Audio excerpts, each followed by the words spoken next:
सही को भी गलत तरीके से करने का निश्चय किया। दृश्यम का यह गीत इस पूरे फिल्म के प्लॉट को डिस्क्राइब करता है।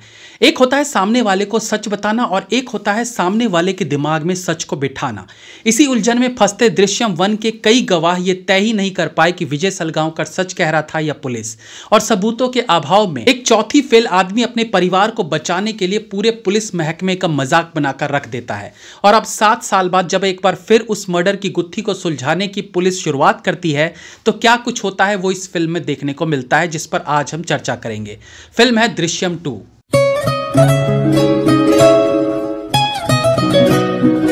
2015 में जब दृश्यम रिलीज हुई थी तब किसी ने नहीं सोचा था कि बिना प्रमोशन के थिएटर में रिलीज हुई यह फिल्म एक आइकॉनिक फिल्म बन जाएगी। विजय सलगांवकर और उसके परिवार पर बने मीम्स ने खूब सुर्खियां बटोरी। इवन अब तो आलम यह है कि 2 अक्टूबर को गांधी जयंती से ज्यादा लोग विजय सलगांवकर के परिवार को याद करने लगे हैं। Power of social media.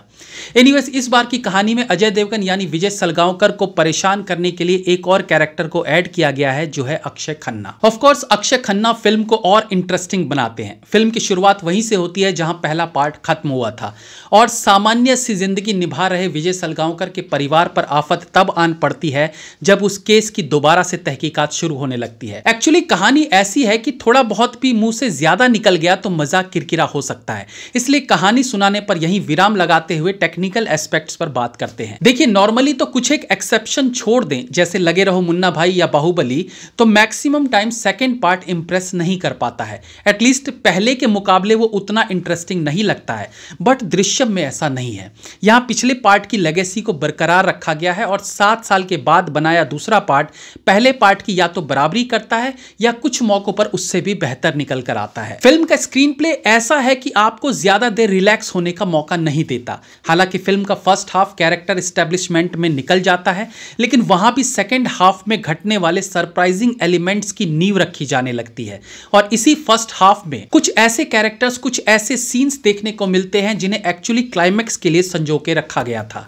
इतना तक कहूंगा, एटलीस्ट लास्ट का 1 घंटा आपको पलक झपकाने का मौका नहीं देगा, यानी आप पूरी तरह से फिल्म से कनेक्टेड रहेंगे। स्क्रीन प्ले में कसावट महसूस की जा सकती है। सीन्स पावरफुल और मीनिंगफुल लगे इस तरीके से इसे लिखी गई है।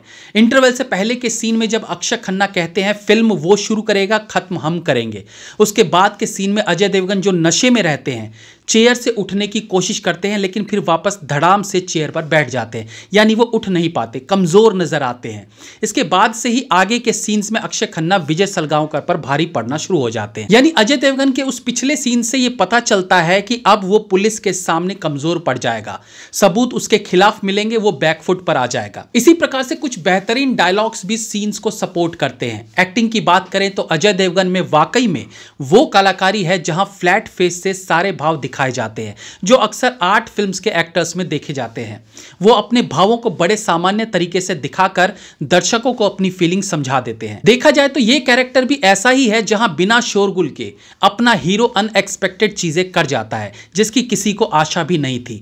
तो इस तरह के कैरेक्टर को इजाद किए जाने का श्रेय ओरिजिनल मलयालम फिल्म के राइटर और डायरेक्टर को जाना चाहिए और रीमेक में निशिकांत कामत को, जिन्होंने दृश्यम 1 बनाई थी। ऑफ कोर्स इस फिल्म के डायरेक्टर अभिषेक भी तारीफ के पात्र हैं जिन्होंने उस कैरेक्टर को यहां मेंटेन रखा। फिल्म में जो दूसरा बड़ा नाम जुड़ा है इस बार वो है अक्षय खन्ना। ये वो एक्टर है जो रियल लाइफ में भी बिना शोरगुल के अपना काम करके चलता बनता है।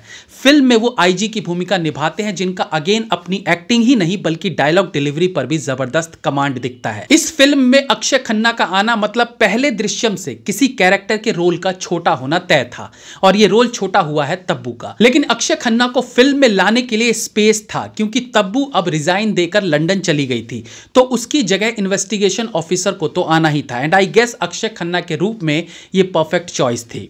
अक्षय खन्ना डायलॉग डिलीवरी में शब्दों से खेलना जानते हैं। किन लाइंस के बीच में कितना गैप देने से वो डायलॉग इफेक्टिव बनेगा या कितने ऊंचे टोन या लो टोन में डायलॉग का असर ज्यादा होगा, ये वो अच्छे से समझते हैं। श्रेया सरन का काम ठीक ठाक है और उनकी दोनों बेटियां भी सपोर्टिव भूमिका में ठीक लगी हैं। फिल्म के म्यूजिक की बात करें तो ओपनिंग क्रेडिट में दृश्यम का टाइटल सॉन्ग फिल्म के रियल थीम को फील कराता है। बाकी गाने उतना असर नहीं छोड़ पाते। बीजीएम की बात करें तो इंटेंस सीन में लो बीजीएम का यूज सीन्स को पावरफुल बनाता है। फिल्म में कुछ एक बहुत जबरदस्त सरप्राइजिंग मोमेंट्स देखने को मिलते हैं, नहीं, उन्हें शॉकिंग मोमेंट्स कहना ज्यादा बेहतर होगा। फिल्म का डायरेक्शन भी ठीक है, हालांकि रीमेक फिल्म है तो उन्हें ओरिजिनल से काफ़ी सपोर्ट मिला होगा। ओरिजिनल फिल्म के कुछ सीन्स को यहाँ काट दिया गया है, हालांकि प्रोमोज में कुछ एक सीन्स हैं जिन्हें फिल्म में नहीं दिखाया गया। इट मीन्स शूट किए जाने के बाद फाइनल एडिटिंग में उन सीन्स को हटा दिया गया था। बट क्योंकि मैंने भी ओरिजिनल दृश्यम 2 देखी है तो आई गेस उन सीन्स को हटाए जाने से कहानी पर कोई फर्क नहीं पड़ता है। फिल्म के फर्स्ट हाफ में कैरेक्टर एस्टेब्लिशमेंट में जो टाइम लिया गया उसे थोड़ा और कम करने की गुंजाइश थी और उनकी जगह कुछ और ऐसे सीन्स जो ओरिजिनल में थे उन्हें ऐड किया जाता तो फिल्म और इंटरेस्टिंग बन सकती थी, बल्कि परफेक्ट बन सकती थी। बट स्टिल अजय देवगन के इस थ्रिलर ड्रामा को आपको मिस नहीं करना चाहिए एंड ऑब्वियसली फैमिली एंटरटेनर है जिसे पूरे परिवार के साथ एंजॉय किया जा सकता है। मेरी तरफ से फिल्म को 3.5 star. Have a nice day.